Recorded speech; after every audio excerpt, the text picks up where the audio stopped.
Salud amigos, tripulantes de nuestra querida, contaminada y única nave espacial. La misma que, desde la última vez que nos vimos por estos medios, ha dado otra vuelta sobre su eje imaginario y, por supuesto, vaya que sigue generando acontecimientos en pleno desarrollo. Hoy tenemos temas hasta para la fraternal polémica, y ya verán por qué. Dije fraternal. Bueno, para variar, viernes, el deseo de paz, ¿no?, de las tres grandes religiones monoteístas que coincidimos en Tierra Santa, ¿no? Shabbat Shalom, Assalamu Alaikum, Pax Vobis. Recuerden, en esta tierra de gracia llamada República Bolivariana de Venezuela, convivimos en santa paz las tres grandes religiones monoteístas que coincidimos en todo aspecto en Tierra Santa. Ahora, es nuestro deber preservar esto y legarlo a las futuras generaciones que ya están con nosotros, ¿no? Nos vienen pisando los talones, enhorabuena. Para variar, hablemos de Tierra Santa, hablemos del Medio Oriente y vamos a abrir con el drama de nunca acabar. Vamos a hablar de la Franja de Gaza y vamos a hablar de todo lo que ocurre los viernes como si fuera un ritual. Y sobre esa materia, nada mejor que compartir con ustedes los acontecimientos en pleno desarrollo. ¿Qué tenemos en los satélites? El cómico de Trump hablando cosas. Mejor vamos a Tierra Santa. Lo habitual, viernes, día de oración. Pero, además, hay una nueva connotación aquí.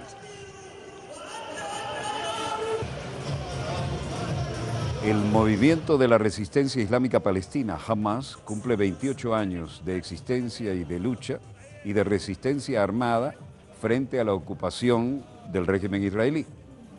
Así lo dice France Press y entiende muy bien el significado de lo que estamos viendo. Porque además, las resoluciones de la ONU sobre qué territorios le tocan a los palestinos son violadas sistemática y descaradamente por el gobierno israelí. En Gaza, la conmemoración ha estado marcada por un total apoyo a esta intifada de Al-Quds. Al-Quds es el nombre en árabe de Jerusalén.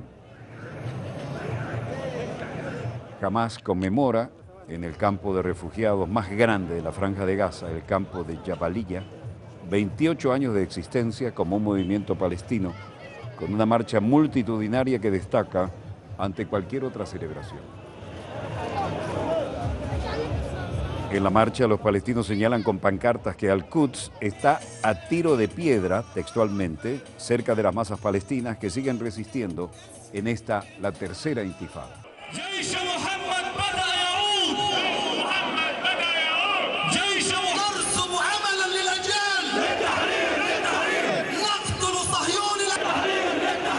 El pueblo palestino muestra una vez más que siguen apoyando a las facciones palestinas a las que animan a seguir luchando hasta la liberación final. Hamas recuerda que con esta marcha se confirma que no abandonará a los prisioneros palestinos y que está trabajando también para su pronta liberación. En su aniversario, Hamas dice que está participando con toda la fuerza con los jóvenes manifestantes en Cisjordania y en Al-Quds.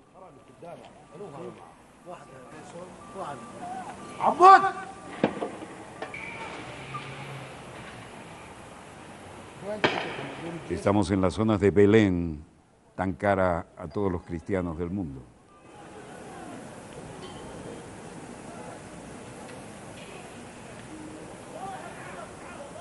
Luego nos trasladaremos a una cercanía de Hebrón, en la margen occidental de Jordán, y después al cruce de caminos de Giboa Halamé, en el margen occidental del Jordán. 3 palestinos más abatidos por las fuerzas israelíes tras los enfrentamientos.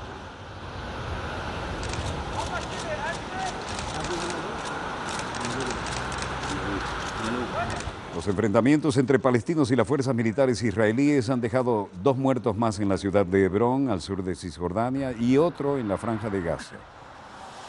En las últimas semanas, los territorios palestinos han sufrido una ola de violencia, ya que miles de manifestantes han tratado de pasar al territorio ocupado ilegalmente por Israel pero no han obtenido el permiso de las autoridades. Decimos ilegal porque viola las resoluciones de las Naciones Unidas, varias de ellas.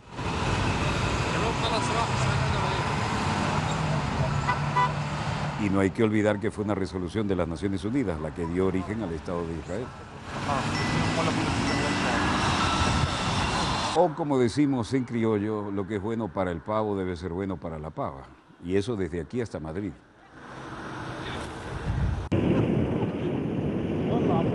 Los dos fallecidos en Hebrón fueron identificados como Idan Irsheit, de 24 años, quien recibió un disparo en el pecho durante enfrentamientos con el ejército, y Omar al-Hrub, de 55 años, quien trató de atropellar con su coche a un grupo de soldados como reacción.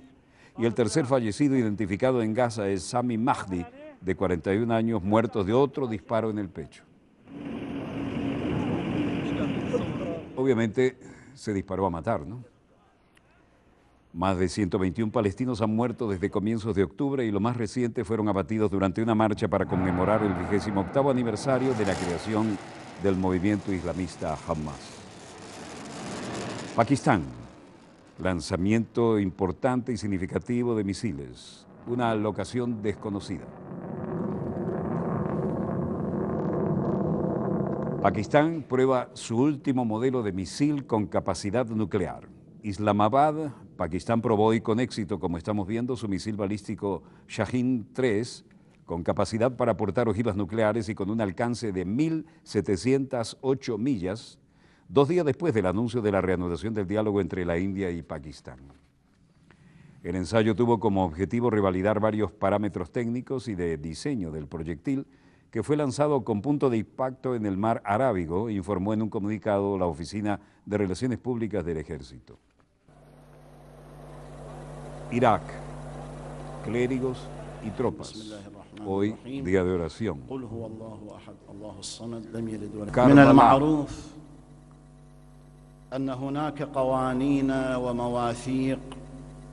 Ahmed al-Safi, representante del principal clérigo chiita, el gran ayatollah Ali al-Sistani, dice: se sabe que hay leyes y estatutos que rigen la relación internacional entre los estados y el respeto de su soberanía. No es para cualquier país enviar tropas al territorio de otro, estando con el pretexto de apoyar la lucha contra el terrorismo, a menos que sea claramente acordada entre ambos gobiernos, o entre los gobiernos que sea. Lo que se requiere de los países vecinos de Irak y todos los estados es respetar la soberanía de Irak y que se abstengan de enviar tropas al territorio iraquí. ما لم يتم الاتفاق على ذلك بين حكومتي البلدين بشكل واضح وصريح ومن هنا Este destacado líder chií, con lentitud y con la autoridad que le caracteriza, insta a Bagdad también a no tolerar las violaciones de la soberanía iraquí. Se trata del máximo clérigo chiita en Irak, el ayatolá Sayed Ali Sistani, y ha instado hoy viernes al gobierno de Bagdad a mostrar tolerancia cero ante cualquier país que viole la soberanía del país.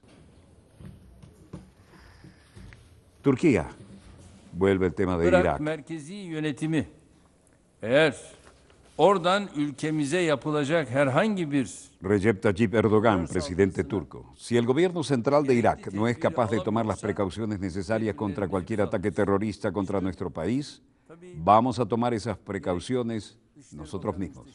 gerekse Milli İstihbarat Müsteşarımızı Siendo el líder del país que es el ángulo oriental de la OTAN, ve görüşmelerle no lo dice por ilgili olarak casualidad y no lo puede haber gerek dicho de Sayın motu Başbakan, propio solamente, ¿no? gerekse iki müsteşarımızla da Ayer jueves, dijo, enviamos tanto de nuestro Ministerio de Relaciones Exteriores al subsecretario y nuestro subsecretario de Inteligencia Nacional para el gobierno central en Bagdad. yani şu anda Tuvieron las reuniones necesarias y en cuanto a esas reuniones tuvimos una conferencia hoy viernes, tanto con el primer ministro de Turquía, Ahmet Davutoglu, y los dos subsecretarios, para retirar nuestras tropas de Irak, y está fuera de cuestión. El tema está fuera de cuestión y vamos a seguir con formación allí de una manera determinada, pero vamos a continuar con este acuerdo con Irak.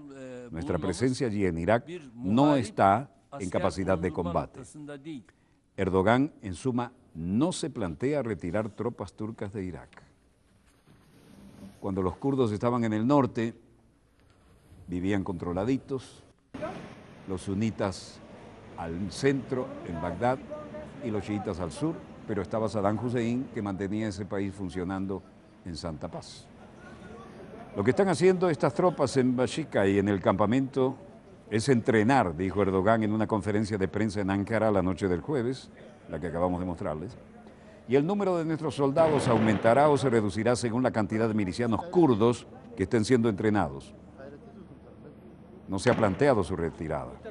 Bagdad ha amenazado a Turquía con llevar el caso al Consejo de Seguridad de las Naciones Unidas.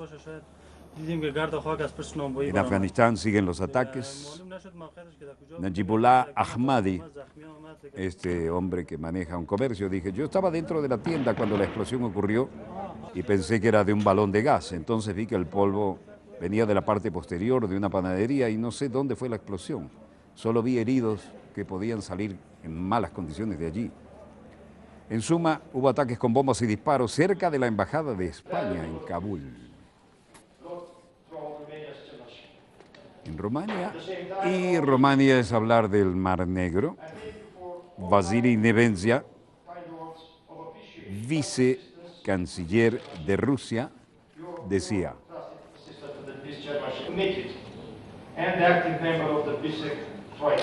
yo diría que estamos sentados junto a nuestros colegas turcos. Turquía estuvo representada por un embajador con quien intercambiamos una pequeña charla antes del comienzo de la reunión, pero no se discutió nada bilateral. Tampoco hemos hablado personalmente con nuestros colegas ucranianos. Ninguna de las cuestiones tête à tête, cara a cara, pero intercambiamos durante la reunión. We are sitting together with our Turkish colleagues, Turkey was represented by an ambassador with whom we exchanged a small talk before the beginning of the meeting, but we didn't discuss anything bilateral. Neither did we discuss. El vicecanciller de Rusia prefirió hablar en su fluido inglés y agregó: hubo un diálogo sobre esa cuestión.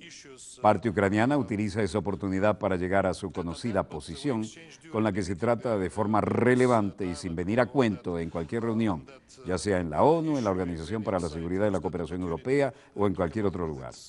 Creemos que la BSS no es el lugar adecuado para plantear esta cuestión y lo sostenemos.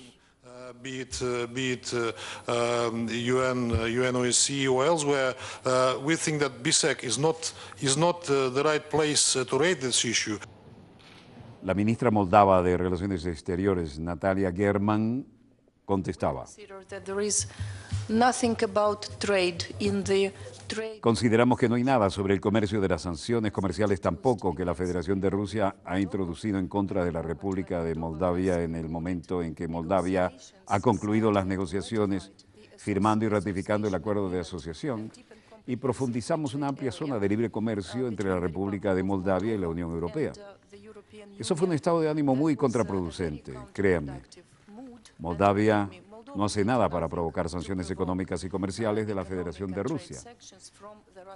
No, simplemente dicen los rusos, después de firmar todos los acuerdos con nosotros, quiere irse a Europa Occidental.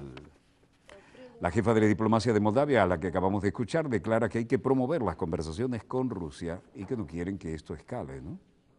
Rusia impuso un embargo a las frutas de Moldavia y a las hortalizas después de la firma de un acuerdo comercial y político con la Unión Europea en junio del 2014. Pero ahora el 62% del comercio de Moldavia es con la Unión Europea.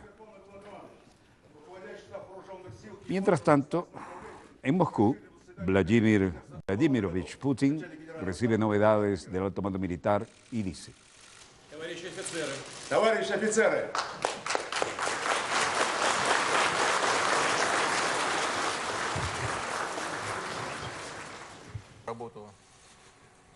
В этой стране с международным терроризмом. Todo el alto mando y todos los altos cuadros. Прямая угроза России и наши военнослужащие в Сирии. Todo esto, esta actividad del Grupo del Estado Islámico es una amenaza directa para Rusia y nuestros militares en Siria, que son, en primer lugar, la defensa de su país. Nuestras acciones allí en Siria no son dictadas por un interés geopolítico. Es claro, abstracto, el deseo de entrenar y probar nuevas armas. Y es también una cosa importante en sí mismo, pero no es lo principal. Lo más importante es evitar la amenaza en contra de la Federación de Rusia con ese pretexto. Нами уже приняты дополнительные меры по обеспечению безопасности российских российских военнослужащих и авиабазы. Ya hemos tomado medidas adicionales para garantizar la seguridad de los soldados rusos y de la base aérea, y esta ha sido equipada con nuevas unidades de defensa. Todas las acciones de la aviación de ataque están cubiertas por casas a reacción. Yo estoy ordenando que actúen con dureza. Cualquier objetivo que amenace a nuestros militares o la infraestructura de tierra será destruida inmediatamente.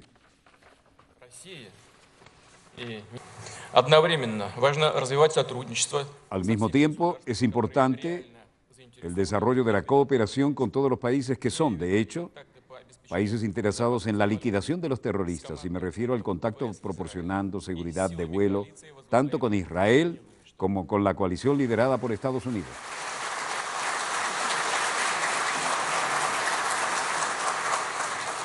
Suma, Putin exige eliminar cualquier fuerza en Siria que amenace a los militares rusos. El decano de los cancilleres del mundo, Lavrov, agregaba desde Roma: tenemos la base legal para operar en el espacio aéreo sirio, y el hecho de que los estadounidenses, como los líderes de la coalición, firmaron un memorándum sobre conflictividad con nosotros, significa que reconocen esto, y eso sería la base de cualquier coordinación de más esfuerzo. Como ya he dicho, siempre y cuando se trate del momento en que la coalición está realmente dispuesta a no ser agobiada por algunas consideraciones secundarias de algunos de sus miembros, y sea para coordinar también los esfuerzos antiterroristas, no sería demasiado difícil militar y diplomáticamente llegar a arreglos para el esquema de lo que sería legítimo. Lo que sería aceptable para todos, incluido el gobierno sirio, pero tenemos que empezar a discutir y no, yo diría, saltar el alarma, incluyendo las pistas de que debe haber alguna fractura o división de Siria. Estamos en contra de eso. En suma, Lavrov en Roma se reúne también con el presidente de Italia y expresa lo ya señalado en la bilateral. Visita Roma con el ministro de Exteriores, Sergei Lavrov, inició conversaciones con el presidente de Italia, señor Mattarelli. Это, конечно, вызывает большие вопросы с точки зрения приоритетов, которыми руководствуются наши партнеры.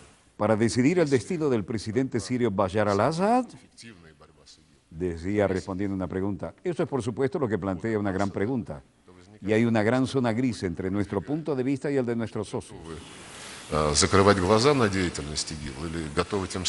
Porque si la lucha contra el grupo Estado Islámico es solo para echar al presidente Assad, esto significa cerrar los ojos a los verdaderos problemas, a los problemas reales, y solo animar al Estado Islámico. Así que creo que tenemos que dejar a un lado estos malentendidos y pensar en esto. Y estamos listos para hablar de esto con nuestros socios occidentales y países de la región. A otra pregunta dice, en este periodo las aeronaves de la coalición han comenzado a atacar los sitios vinculados al transporte ilegal de petróleo.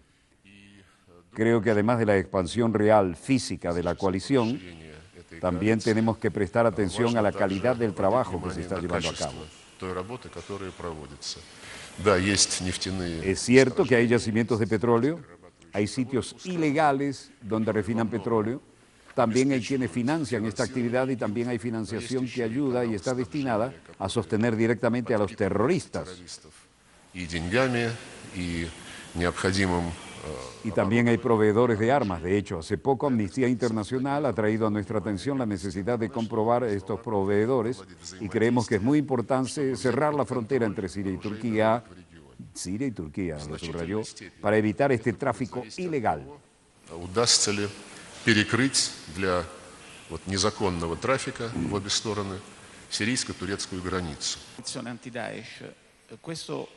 A su momento, su colega, el canciller Paolo Gentiloni, ministro de Relaciones Exteriores italiano, dijo: L'Europa e la Russia hanno subito un trauma en seguito alla crisi ucraina. Creo que todos somos conscientes de que las relaciones entre Europa y Rusia han sufrido un trauma como resultado de la crisis de Ucrania, pero también somos muy conscientes del hecho de que el diálogo, en la medida que se refiere a Italia, nunca lo hemos interrumpido. Y ahora es el momento, no solo para mantener el diálogo abierto, sino para volver a poner en marcha la colaboración, una cooperación entre el interés común para combatir el terrorismo y desarrollar en todos los niveles nuestras relaciones bilaterales. Lavrov en suma considera esencial apoyar al ejército sirio para derrotar al Estado Islámico. Las maniobras son claras. Mientras tanto, John Kerry, secretario de Estado, decía: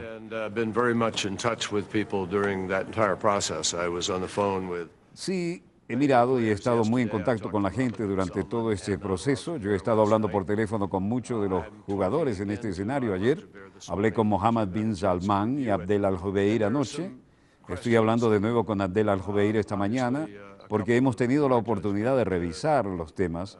Y hay algunas preguntas y obviamente un par de ellas, a nuestro juicio, que serían como retorcer en lugar de resolver algunos temas que deberían ser resueltos ya.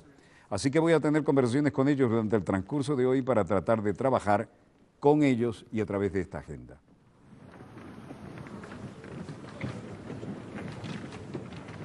Guardaespaldas en todos los ángulos. Bueno, ¿qué pasó aquí?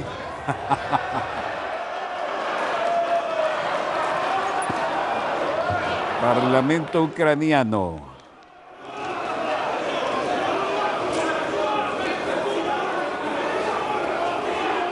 Tremenda piñata entre los parlamentarios de Oleg Barna, quien llegó sobre el primer ministro con el pretexto de unas flores y bueno, lo levantó en peso y lo puso como un monigote.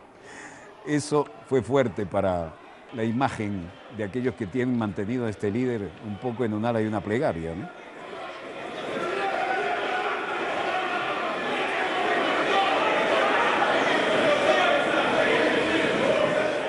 Por los aires ha quedado el primer ministro ucraniano Arsenij Yatsenyuk tras la riña provocada en el Parlamento y los diputados de la Rada Suprema volvieron a protagonizar una pelea cuando Oleg Barna, diputado del partido del presidente ucraniano Petro Poroshenko, le ofreció un ramo de rosas con una cinta fúnebre.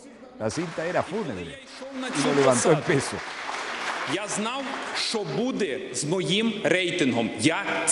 Cuando llegué a esta posición de primer ministro, sabía lo que pasaría con mis calificaciones, yo lo sabía. Yo no vengo aquí para mi calificación política personal, sino para continuar con las reformas y hacer votaciones por nuestro país. Usted tiene el poder constitucional para iniciar la dimisión del gobierno. Hágalo, vote por ella. Voy a aceptar la decisión del Parlamento de Ucrania. Yo no sostengo esta posición en alta estima.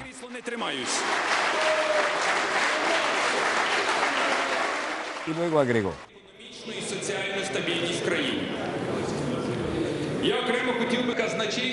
en medio de todo esto hemos sido capaces de conseguir un par de cosas. La primera y la más importante es que Rusia ya no es el dictador del gas para Ucrania y tenemos que deshacernos de la adicción a las drogas del gas ruso.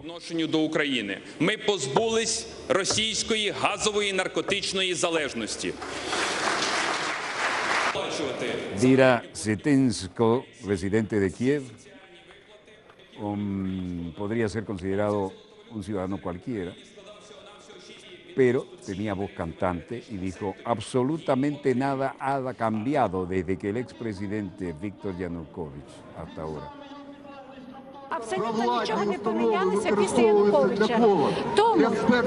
Es por eso que la gente está pidiendo a los miembros del gobierno que renuncien, no solo a algunos de ellos, sino a todos los miembros del gobierno encabezado por Yatsenyuk, porque ni siquiera son eficaces.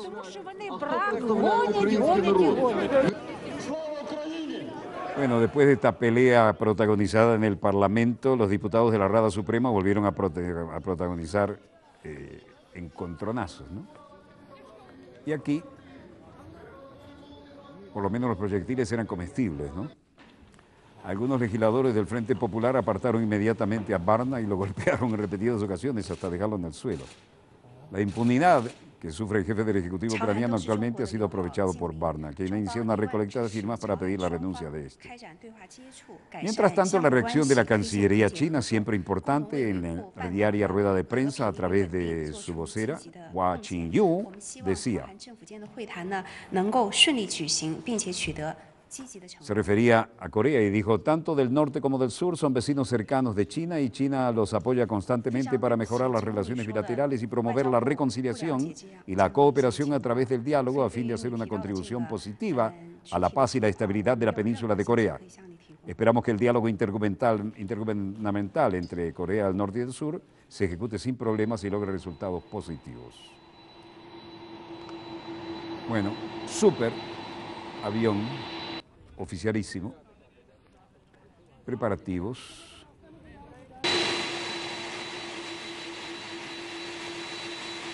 Mientras tanto, Corea del Norte y Corea del Sur iniciaban este viernes conversaciones importantes. Entonces, Nueva Delhi, el avión presidencial de Japón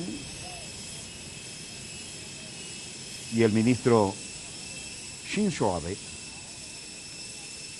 bajaba esas escaleras que están como a 3 pisos de altura, no al estilo de Obama, pero sí con la agilidad que se permite en las circunstancias.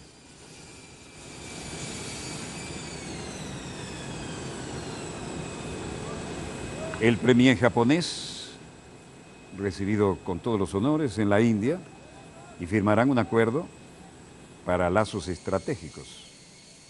Narendra Modi espera que la visita de este fin de semana de Shinzo Abe represente un gran paso a la transformación de India en una potencia económica con la ayuda de Japón para construir los famosos trenes bala y ciudades inteligentes y acceder a tecnología nuclear. Será más avanzada porque la India no está muy atrasada en eso. India y Japón están por firmar un acuerdo de $15.000 millones para empezar, para un tren de alta velocidad que unirá el centro financiero indio de Mumbai con Ahmedabad, la capital comercial del estado natal de Modi, Gujarat. Y aquí, desde el espacio, la Estación Espacial Internacional, y se ve al Soyuz TMA-17M, la Estación Espacial Internacional. 3 miembros de la tripulación de la Estación Espacial Internacional aterrizaron el viernes en la estepa nevada del noroeste de Shenzhen, en Kazajistán. Y esta es la transmisión mostrada por la televisora de la NASA. La cápsula que trasladaba astronautas de la NASA, Kjell Lindgren, el cosmonauta ruso Oleg Kononenko y el japonés Kimi Yayoi, fue encontrada por un equipo de búsqueda y rescate cuyos 4 helicópteros se enfrentaron muy fuertes vientos y nubes muy bajas para llegar al lugar del aterrizaje. Lindgren y Kononenko y Yui estuvieron en órbita durante casi 5 meses. Sus reemplazos despegarán el martes desde Baikonur en Kazajistán. Bueno, esto de esas cantidad de meses en el espacio representan que cuando se enfrentan a la gravedad de la Tierra, tienen que ayudarlo porque están como si no tuvieran fuerza ni músculos, ¿no? La telemetría no nos dice mucho, sino que es... A ver, vamos un momento, señor director, a ver qué dice el peinado y detrás un señor Trump, vivo y directo, en Reuters. Lo estamos viendo. I see you in contradiction, unlike there are other candidates that are in contradiction to the platform. You resonate with the public. You have unleashed America from the bondage of political correctness. Oh, thank you. Thank you. Bueno, ahí le tiraron un strike, pero muchos de ellos se los están poniendo de flycito para que los saque de jonrón. Multimillonario que So here's my question. ha decidido incursionar en la política y que al menos le va a hacer mucho daño a los partidos tradicionales, ¿eh? Cuando decimos acontecimientos en pleno desarrollo, es en pleno desarrollo. Esto es lo que está dando él. Vean la gestualidad, vean los desafíos a las preguntas. En pleno desarrollo su rueda de prensa. You know, when she first started that question, I said, uh-oh, here it comes. And after midway through I started, I really appreciate it. Come on over here. Come on, get under. Bueno, como siempre está jugando duro en el ping-pong. Volvemos a estudio, señor director. Breve corte y volvemos con más acontecimientos en pleno desarrollo. Y cuando decimos en pleno desarrollo, son en pleno desarrollo. No se vayan, ya volvemos.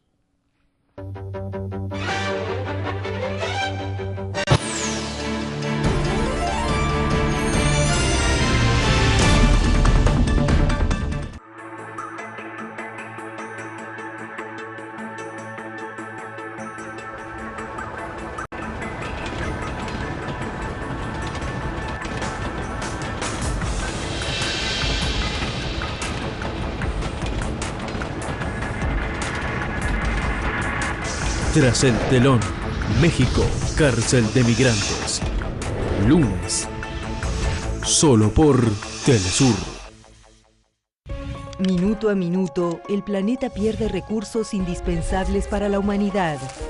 La sobreexplotación de la naturaleza y la contaminación son consecuencias de modos de vida que promueven el desarrollo indiscriminado y el aumento del consumo. Para saber más sobre ecología, desarrollo sostenible y protección del medio ambiente, vea Zona Verde todos los miércoles, solo por Telesur. Documentales Telesur presenta el asesinato del líder anticolonialista y primer gobernante de la República Democrática del Congo, Patrice Lumumba, a manos de los gobiernos de Bélgica y Estados Unidos. People found it so original to see a black man who didn't lick the feet of the colonialists that they instinctively perceived him as a threat. Testimonios de agentes de la CIA y de la inteligencia belga, así como de amigos cercanos y familiares. Lumumba has become the symbol of nationalism in this country and has become the symbol of the struggle for independence. Asesinato político. Patrice Lumumba. Este domingo, solo por Telesur. Cuando me cuentan de la historia de nuestros abuelos, mi padre, mi madre, siempre me contaba cómo es la vida de ellos tan sencilla, a pesar que no había luz, no había electricidad, pero la gente estaba feliz. Cuando Gran Bretaña gana la Primera Guerra Mundial, entonces se divide el mundo árabe entre las grandes potencias que ganaron la guerra mundial. De ahí comenzó una emigración fuerte hacia la tierra palestina. Los palestinos en sí no aceptaron la repartición de Palestina para dividir Palestina en dos partes, porque esa es su tierra natal y si hay que hacer eso, hay que consultarlos. Cuando yo hablaba con mi abuela, que descanse en paz, ella me recordaba la historia, cómo salieron de allí, cuando atacaban las aldeas alrededor, masacraron a la gente. Entonces ellos cerraron las puertas y salieron con la esperanza de regresar en 2 o 3 días cuando se calma la guerra. Pero esos 3 o 4 días están llevando casi 68 años sin ser aplicados.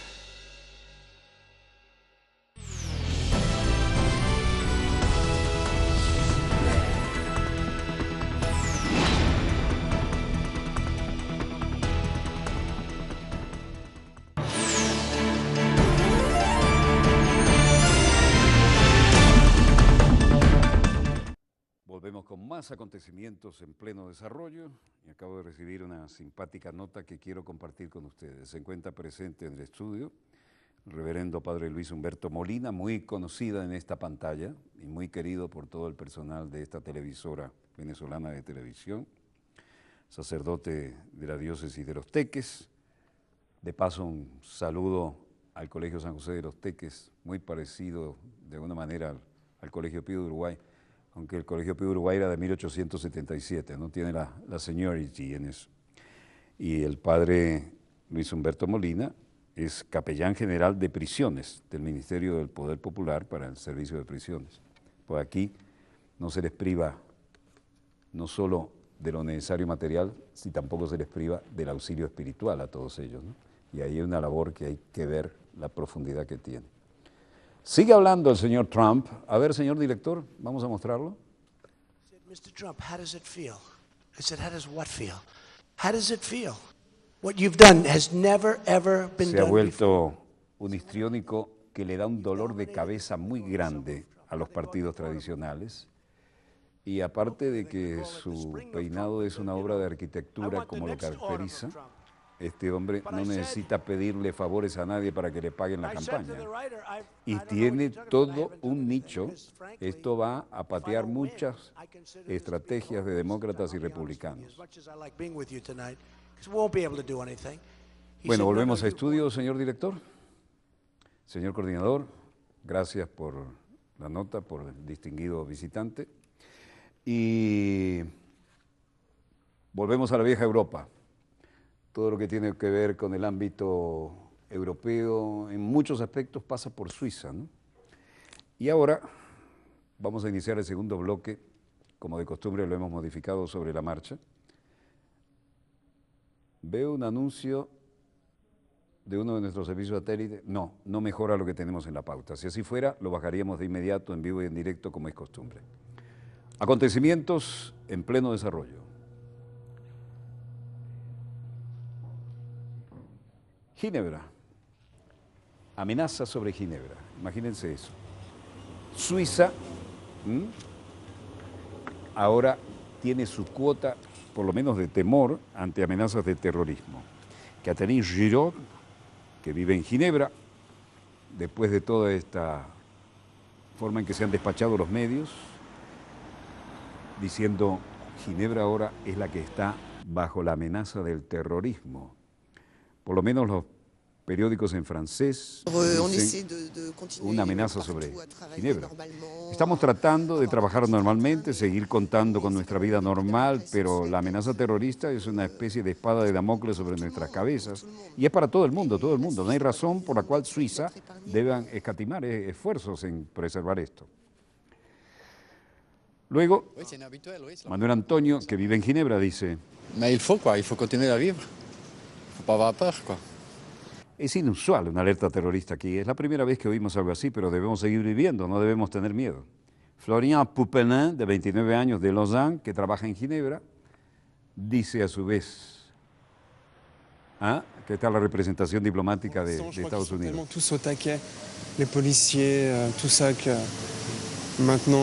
Por ahora creo y siento que son tan en estado de alerta la policía y todos ellos, la fuerza de seguridad, que ahora, bueno, creo que van a esperar 4 o 5 meses. Cuando todo esté resuelto allá abajo, entonces van a venir y nos van a lanzar otro ataque terrorista. En suma, elevan el nivel de alerta en Ginebra y buscan a 6 sospechosos de terrorismo en Ginebra. Ya ni en La Paz de Suiza se puede creer, aparentemente. Una fotografía difundida entre las fuerzas de seguridad de la ciudad, en la que encuentran 4 de los 6 individuos buscados, se habría filtrado a la prensa suiza. Y en Grecia, Tsipras vuelve a ser noticia, primer ministro.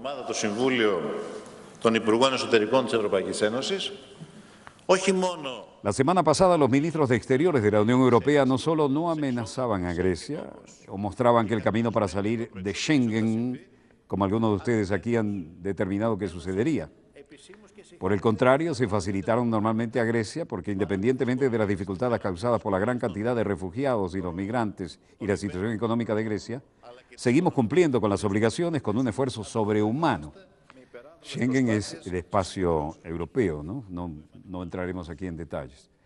Cierto espacio europeo. Hay en efecto una amenaza del país convirtiéndose en un almacén si el número de inmigrantes y refugiados sigue siendo tan alto, es decir, en un depósito de inmigrantes. Bueno, el país no debe convertirse en un depósito. Ya hemos tomado todas las medidas necesarias a nivel internacional, de manera que se pondrán en práctica los acuerdos de readmisión. En este asunto, los países de origen de los inmigrantes y Turquía tienen que cumplir con las obligaciones internacionales.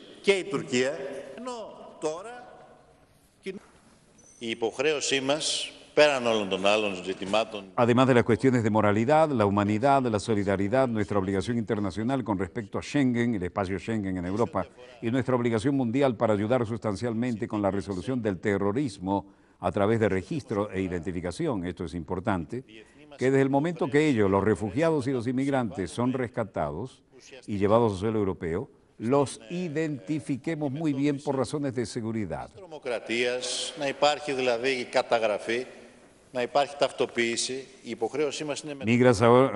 Tsipras ahora dice que la migración recae en Grecia tras el cierre de fronteras. Y el primer ministro arrancó aplausos con la defensa de su país en ese sentido. El primer ministro recalcó que nadie tiene derecho a decidir quién es refugiado según su nacionalidad y explicó que el gobierno ha puesto en marcha los programas de retorno a los países de origen a los que son inmigrantes solo por razones económicas. Grecia, diciembre, Atenas, frío. Triste y difícil Navidad en puerta. Medias colgando del alambrado, como vimos, en el estadio de Taekwondo, el Olímpico de Atenas. Ropas colgándose a secar. Ali Keshvahi, inmigrante iraní, dice, aquí está bueno, aquí nos dan comida, en el interior no es bueno. Aire acondicionador, sin oxígeno, sin tienda de campaña, no limpia, muchos problemas. Medio trataba de hablar inglés. Ali Keshvahi, migrante iraní, también decía, luego de estas imágenes que dan cuenta de que los jóvenes son los que buscan. Aquí cada noche hay una gran pelea, la policía no viene, no hay ayuda. Ayer la lucha de marroquíes y el pueblo de iraníes y otros luchando para tratar de capturar el calorcito del fuego, la policía no viene, no hay ayuda a mí, nadie me ayuda.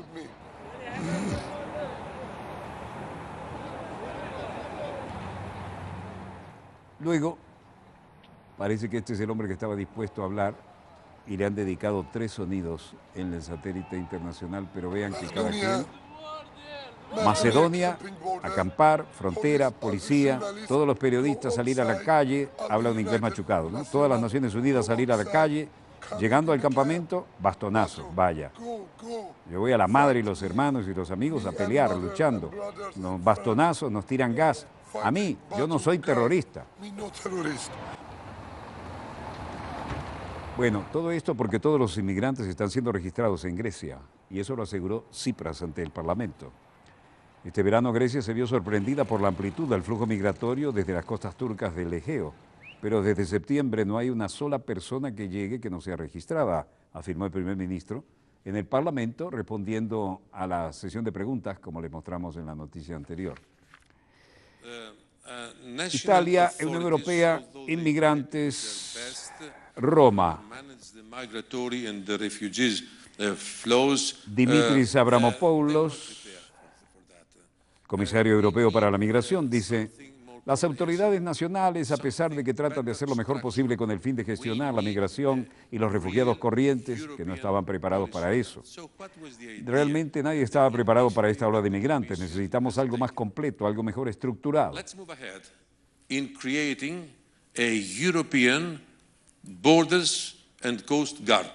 ¿Cuál es la idea y la iniciativa de la Comisión? Vamos a pasar adelante con la creación de unas fronteras europeas y una guardia costera, una auténtica agencia europea que esté integrando todos los Estados miembros que sean parte de ella.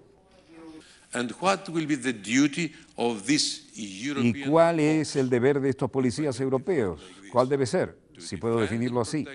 Para defender y proteger las fronteras europeas, para proporcionar a los refugiados y los migrantes el apoyo que tendrán también en su búsqueda y rescate. Y además, por otro lado, estarán directamente vinculados a los puntos de acceso con el fin de gestionar la situación en el punto de entrada, en la huella dactilar, en el registro y en la identificación, para lo que nadie que llegue a Europa, digamos, a un territorio sin haber aceptado que debe respetar la gobernanza y las leyes de nuestra Unión. Nobody would ever come to the European, let's say, territory without having accepted. En suma, Bruselas pide una policía internacional europea de fronteras que se despliegue en menos de 3 días, o a lo sumo, en 3 días. Se escuda en la enorme presión que sufren las fronteras comunitarias para lanzar todo un desafío a los Estados. Proponen configurar un cuerpo europeo de guardias fronterizos que pueda desplegarse en 2 o 3 días. Estamos en Canadá. Justin Trudeau, increíble.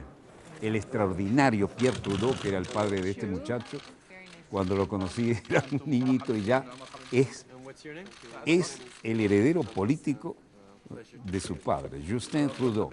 En el terminal de un aeropuerto, dando la bienvenida a los refugiados y familias de Siria y hablando con ellos. Llegan a Canadá los primeros refugiados sirios. Esta es una noche maravillosa en la que podemos no solo mostrar en qué consiste Canadá a un pasaje para nuevos canadienses, podemos mostrar al mundo cómo abrir nuestros corazones y dar la bienvenida a personas que huyen de situaciones extraordinariamente difíciles, dijo Justin Trudeau al personal de voluntarios que esperaban para registrar a los refugiados que generosamente, como es su costumbre, está recibiendo Canadá. En suma, este primer grupo llegó a bordo de un avión de transporte de tropas que partió de Beirut e hizo escala técnica en Alemania. El nuevo gobierno liberal canadiense prometió durante la campaña acoger este año a 25.000 refugiados sirios pero dio marcha atrás el mes pasado argumentando problemas logísticos y tras recibir críticas de que Ottawa se movía demasiado deprisa, pese a las preocupaciones en materia de seguridad tras los atentados de París. El ministro de Inmigración, John McCallum, dijo estar esperanzado en que el gobierno pueda acoger a 10.000 refugiados al menos para el 31 de diciembre, y se espera que otros 15.000 lleguen para fines de febrero. En suma, desde principios de 2014, Canadá ha recibido a 3.500 refugiados sirios. Realmente este es hijo de un gran ex primer ministro, que en paz descanse, un hombre histriónico, un hombre culto, un hombre de gran carisma que marcó la historia del Canadá contemporáneo. Pero aquí vemos Canadá manejando con orden lo que es su política de absorción de los inmigrantes. Siéntanse en casa, bienvenidos a casa, le dice Justin Trudeau, digno hijo de su padre, el gran ex primer ministro canadiense, a quien tuvimos el honor de conocer y entrevistar en sus momentos de mayor brillo. Vean que nada de esto es gratis, ¿no? Esto sirve para la campaña electoral. Ven el micrófono que aparece de vez en cuando ahí encima, ¿no? Finally. Hello, girls. Hi. What's your name? Además hay una enorme colonia ya en capacidad de votar de viejos inmigrantes que están integrados al país, y esto suma votos para cualquier candidato tan joven, ¿no? Live the Canadian way here.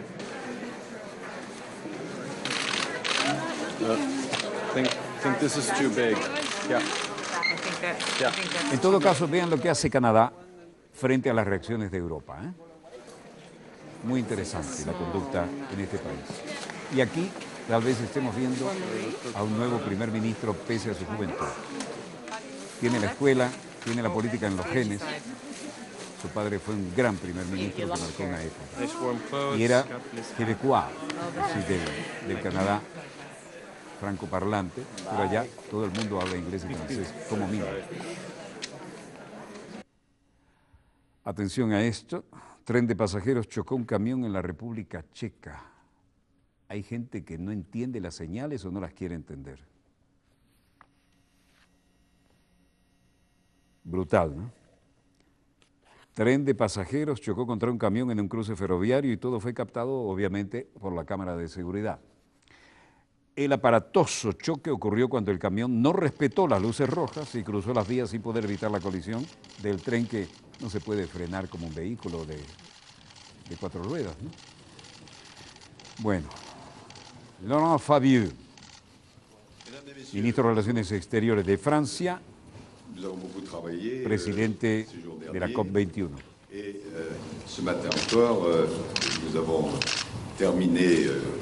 Acabo de reunirme con el secretario general de las Naciones Unidas, Ban Ki-moon, y quería revisar la situación actual en la que estamos parados para preparar la adopción del Acuerdo Universal sobre el Cambio Climático. Hemos trabajado mucho en los últimos días y hasta esta mañana, cuando terminamos el trabajo colectivo a las 6 de la mañana, voy a reanudar las consultas con todos los grupos en los próximos minutos. Queríamos que el secretario general y yo examinar la situación, porque se trata de un acuerdo de gran importancia. El secretario general de la ONU, tanto como el secretario general y el personal que realmente está involucrado.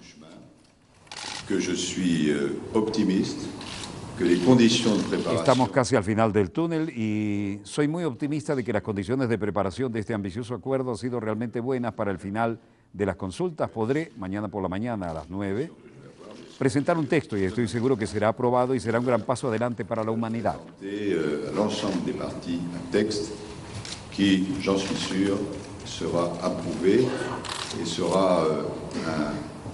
En suma, Fabius aplaza hasta el sábado por la mañana la presentación del proyecto de acuerdo sobre el clima. Tras una noche de negociaciones, el proyecto será presentado el sábado por la mañana con el objetivo de intentar cerrar un acuerdo. Presentaré el texto el sábado por la mañana y durante la mañana nosotros podremos entonces tomar las decisiones necesarias. Lo acaban de oír del propio jefe de la diplomacia gala. Ahí se va con Ban Ki-moon. Las negociaciones dicen que está cerca un acuerdo ambiental Y casi llegamos a él, señaló Khaled Fahmy, el ministro de Medio Ambiente de Egipto, presidente de los algunos. Bueno, señores, Gardel, el uruguayo Gardel, nacido en Tacuarembó, hoy está de aniversario. Volver a partir como antes, dejando corazón.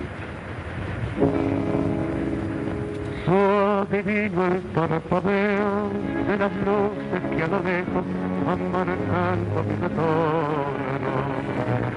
Son las mismas que alumbraron con sus pálidos reflejos. Nació el 11 de diciembre de 1887 en Tacuarembó, Uruguay, y siempre dijo uruguayo y oriental. Cuando llegó aquí proveniente de Nueva York, dijo, sí, pasaporte argentino, pero nacido en Uruguay. Pasó por Puerto Rico, sí, nacido en Uruguay.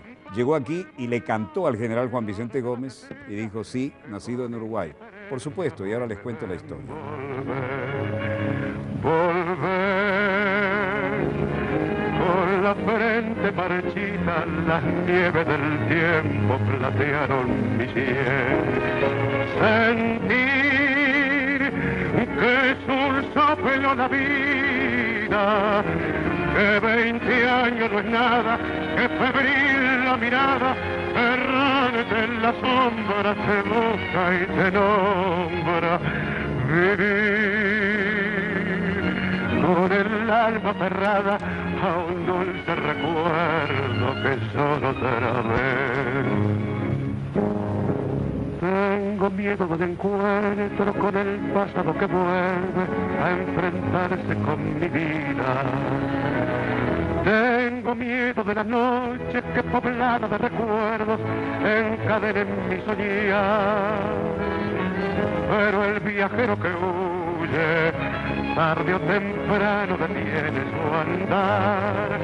Y aunque el olvido que todo destruye haya matado mi vieja ilusión, guardo escondida una esperanza humilde, que es toda la fortuna de mi corazón. Volver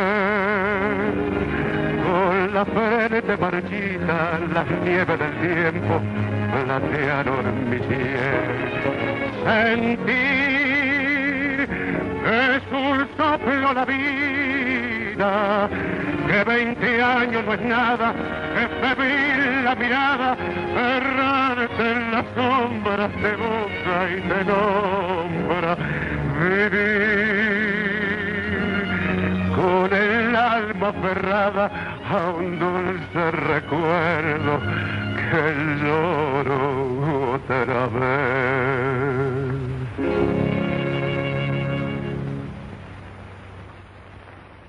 ¿Qué quieren que les diga? El zorzal criollo cada vez canta mejor. Bueno, déjenme contarles algo de lo que fui testigo hace algunas décadas. Y no voy a mencionar a la persona que voy a citar, porque es una persona que tenía importantísimos cargos editoriales en Buenos Aires, en Argentina, y estábamos en una sobremesa de un partido en Uruguay, es decir, la sobremesa después de la gran transmisión de Víctor Hugo Morales y el comentarista famosísimo, compañero Víctor Hugo Morales, que comenzó, tuve el honor de promover la primera prueba de micrófono en Radio Colonia, donde fui en algún momento el jefe de prensa más joven del Río de la Plata, Pecados de Juventud, una emisora que podía transmitir desde Uruguay con una antena de casi 100 metros y más de 50 kilovatios en antena, todo lo que estaba prohibido durante los regímenes militares en la hermana República Argentina. En uno de aquellos partidos históricos, la posterior sobremesa, por supuesto con la mejor carne uruguaya, los buenos vinos uruguayos, viene la conversación de Gardel y el personaje que no voy a mencionar, que tenía un cargo muy importante en las editoriales, después de la segunda botella, y no por ello, porque ahí todos bebimos como caballeros, un buen vino después de la buena carne uruguaya, y dijo, mira, la verdad es que Gardel es uruguayo. Gardel nació en Tacuarembó, hijo del coronel fulano de tal, que estaba casado con la hija del hacendado fulano de tal, vivían en la hacienda. En aquella época, con el peso oro uruguayo, traían a las institutrices de Francia o de Inglaterra. Y le duela a quien le duela, esta es la verdad. Y entonces, este coronel, casado con la hija del hacendado poderoso, tuvo la mala puntería de además dejar encinta a la hermanita de la esposa. Como aquello iba a ser un escándalo, la institutriz, que en este caso era francesa, le dicen, el niño va a nacer en la estancia, lo que acá llamamos hacienda, y usted se lo lleva como si fuera suyo. Le vamos a dar una pequeña fortuna, no fuera tan pequeña con el peso oro uruguayo, para que usted se lo lleve y haga otra vida. Váyase a una ciudad importante. ¿A cuál iba a ir? A Buenos Aires, la más grande para introducirse ahí. Gardel jamás negó que era de origen uruguayo. No lo negó en Estados Unidos cuando triunfó, cuando hizo películas, no lo negó cuando volvió de Estados Unidos y se presentó en la aduana en Puerto Rico, no lo negó cuando pasó por aquí y le cantó al general Juan Vicente Gómez, pobre gallo Bataraz, su pasaporte, sí, argentino, ¿nacido dónde? En Uruguay, Montevideo no, Tacuarembó. Esa es la verdad. Ahora, ¿qué dijo aquel hombre? De esto es testigo Víctor Hugo Morales y este servidor, pero no involucro a Víctor Hugo para nada en esto, ¿no? Después de aquel famoso partido, después de unos buenos vinos de los maravillosos cepas uruguayas y una buena carne uruguaya, dijo, mira, la verdad es que Gardel es uruguayo, pero sigue vendiendo como si estuviera vivo, así que olvídate que lo vamos a reconocer. Bueno, son anécdotas simpáticas que quedan en lo mejor del anecdotario del Río de la Plata. Pero sí, en efecto, Gardel nació en Uruguay y cuando llegó aquí le cantó a Juan Vicente Gómez su pasaporte, que además me pareció cruento mostrar ahora hojas chamuscadas del pasaporte, donde dice, pasaporte argentino, sí, ¿nacido dónde? En Uruguay, Tacuarembó. Bueno, Shabbat Shalom, Assalamu Alaikum, Pax Bobis. Hay que pedir mucha paz ahora después de haber dicho esto, pero es la única verdad comprobadísima. Y aquí en Venezuela tenemos pruebas porque llegó y tuvo que identificarse. Cantó en la época de Juan Vicente Gómez, pobre gallo Bataraz le cantó. Le dio unas morrocotas de oro además porque quedó encantado. Volveremos el lunes, Dios mediante, cuando nuestra querida, contaminada y única nave espacial haya dado otra vuelta sobre su eje imaginario y estemos aquí para contarles la pequeña gran historia de las próximas 72 horas, siempre Dios mediante. La verdad que Gardel cada vez canta mejor, che. ¿Qué le vas a hacer? Les habló Walter Martínez desde el estudio 3 de Venezolana de Televisión, el canal pionero de la televisión informativa en Venezuela, y el programa Dossier, el decano en todo el hemisferio occidental de la información vía satélite. Disponga usted de las cámaras, señor director.